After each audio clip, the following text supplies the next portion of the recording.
হয় আজি আমি সদৌ অসম আদিবাসী ছাত্ৰ সন্থা কেন্দ্ৰীয় সমিতি হিচাপত অল অসমত কাষ্ট চাৰ্টিফিকেটটো যি জ্বলোৱা প্ৰতিবাদী ৰাখিছোঁ গোটেই অসমত আমি আজি বৰ দুখেৰে ক'ব বিচাৰিছোঁ যে অসম চৰকাৰে মাননীয় মুখ্যমন্ত্ৰী আৰু পীযুষ হাজৰিকাই আমাক বিশ্বনাথ ইলেকশ্যনৰ আগতে কৈছিল যে কাষ্ট চাৰ্টিফিকেটটো আমি ক্লিয়াৰ কৰি দিম কিন্তু আমি আজি দুখ লগা কথা যে আদিবাসীসকল 2015ত আপোনালোকক দেখাব বিচাৰিছোঁ 2015ত আমি ওৰাং আদিবাসী আৰু ওৰাং মুণ্ডা খাৰিয়া হিচাপে দিছিলে কিন্তু আমি বিজেপি চৰকাৰ অহাৰ পিছত ছেম চাৰ্টিফিকেটটো আকৌ টি ট্ৰাইব এণ্ড লেবাৰ জাতি হিচাপত দি আছে এইটো আমি অসম চৰকাৰক ধিক্কাৰ দিছোঁ য'ত নেকি আদিবাসীসকলক উৰা মুণ্ডা সান্তাল খাৰিয়া হো ভিল তাঁতীসকলক টি ট্ৰাইব এণ্ড লেবাৰ জাতি হিচাপত দি আমি ইউনিভাৰ্চিটিটো আমাক ল'ৰাসকলে তাতে বহুত জাগা সিট পাব সিটৰ পৰা আমি বঞ্চিত হৈছোঁ আৰ্মি ট্ৰেইনিঙৰ বা পুলিচ ট্ৰেইনিঙত যালেও আমাৰ ল'ৰাকেইটা কান্দি কান্দি ঘূৰি আহিব লগা হৈছে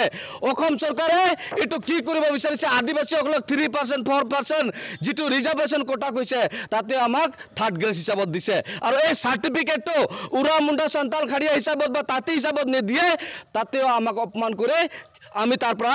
মানে মেন জায়গা আমি পাওয়া নাই এখানে অসমৰ মুখ্যমন্ত্ৰীক আজিৰ পৰা উদালগুৰিৰ পৰা আমি এটো ধিক্কাৰ দিছোঁ আজি আমি প্ৰদীপ নাগ ছাৰে কৈ গৈছিল যে আপুনি কাষ্ট চাৰ্টিফিকেটটো লৈ আহক আৰু বাগানে প্ৰচাৰ কৰক বিজেপিৰ আজি আদিবাসীসকলৰ মাটি পট্টা দক তাৰ পিছত বিজেপি প্ৰচাৰ কৰক আদিবাসীসকলৰ শ্ৰমিকৰ দৈনিক মজুৰি 551 টাকা দিয়ক তাৰ পিছত আপোনালোকে বাগানত সোমাওক মই অসমৰ ৰাইজ বা আসাম के आदिवासी मन का आह्वान करो ना बीजेपी सरकार जहां भी जाए ये कास्ट सर्टिफिकेट के पूछा उरा मुंडा संताल खड़िया हिसाब है हमने के सर्टिफिकेट देख लगे और एसटी देख लगे बोल के दाबी करा भाई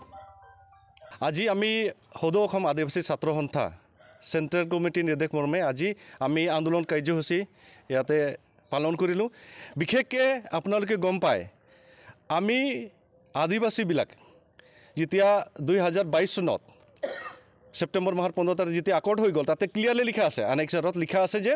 आदिवासीসকলে उरां मुंडा सावताल खारिया এইবিলাক आदिवासी হয় জনগোষ্ঠী হয় কিন্তু আজি দুখৰ কথা দুখৰ বিষয় আৰু লাষ্ট লগা কথা আজি যে আমাক অসম চৰকাৰে বা ভাৰত চৰকাৰে চিনি পোৱা নাই বিশেষকৈ আমি ক'বলৈ যাওঁ অসম চৰকাৰে কিন্তু আমাক চিনি পোৱা নাই আমি আদিবাসী উৰাং মুন্ডা সাवताल হিচাপে আমি কাষ্ট সাৰ্টিফিকেট বিচাৰি আছোঁ আমাৰ নিজৰ আইডেন্টিটি আৰ্টিকেল 21 আমাক কি দিয়ে liberty life to liberty and freedom সেই লিবাৰ্টি টু লাইফ আৰু যেটো আমাৰ পাবলগীয়া আছে হেতু কিন্তু আমি আজি পোৱা নাই এটো কিন্তু ডাইৰেক্টলি আমাক আৰ্টিকেলৰ ওপৰত আটাক কৰি আছে আজি আমি বাধ্য হৈ গৈছোঁ আমাৰ নিজৰ আইডেন্টিটিৰ কাৰণে আমি ফাইট কৰিবলৈ বাধ্য হৈ গৈছোঁ আজি মই বুলি মুণ্ডা বুলি ক'বলৈ কাৰণে আজি মুখেতে কৈ আছোঁ কিন্তু আমি কাগজে পত্ৰ আমি দেখাব পৰা নাই এটো কিন্তু কাৰ দুখ এটো কিন্তু আমাৰ অসম চৰকাৰে এটো সুবিধা আমাক দিয়া নাই এনআইসি যেটো আমাৰ অনলাইন পৰ্টেল তাতে কাৰেকশ্যন কৰিবলৈ কিমান সময় লাগে আজি ইভিকশনৰ কাম চলি আছে তাতে ফটক কিহতে কিবা বিল পাস কৰি লৈ আইন আনি পিনে হতে সব কাম কিনি হজাই পিনে হতে সকল কাম কৰিবলৈ আগবাঢ়ি যায় কিন্তু হুৰু এটা সামান্য এটা কাষ্ট সাৰ্টিফিকেট কাৰেকশ্যন কৰিব কাৰণে হতে ক্ষমতা নাই এটো কিন্তু আমি দুখ পাইছো আৰু আমি ক'বলৈ আজি বাধ্য যদি আমাৰ কাষ্ট সাৰ্টিফিকেট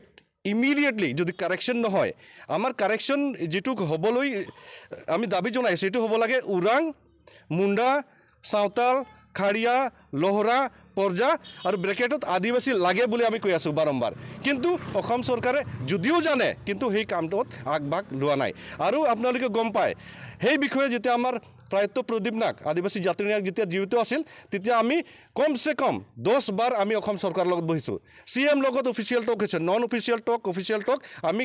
যদি গিনতি কৰিম 10-12 বাৰ আমাৰ টক হৈছে আৰু আমাক আশ্বৰেঞ্চ দিয়া হৈছিল যে